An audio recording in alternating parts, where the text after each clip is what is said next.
लेखक दुर्गाशीष पट्टनायक सार। कविता बोऊ बोऊ आहु आईबनी सबुदिन परी कौं भी प्रभात रे तो कपाड़ नील आकाश रे टपाए सिंदूर नाड़ी सुरुजटे आहु सिंथिरे इंद्रधनु फुटबनी तो पोखरीर पानी रे गोटाए भी पद्म तथापि तते अनवरत बहिबाकू पड़िबो। स्रोत सुखीगले तो माछ माने केउटी खेलिबे जे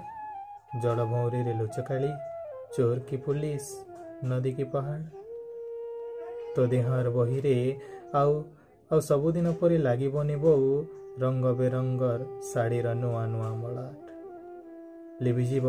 प्रतिटी कागज पृष्ठारु कला नाली रंगर अक्षर सबू शब्द और वाक्यर पक्षी माने उड़ीजे डेणा झाड़ी मेघर पर पारे तथापि चिरीबुनी बोऊ सबुदिन पाई कहार परिचित कलमरे दस्तखत पड़िथिबा छाती तड़ दिस्ताए कागज को अधारे रहीजिब तो छात्र मानक हस्ताक्षर लेखा।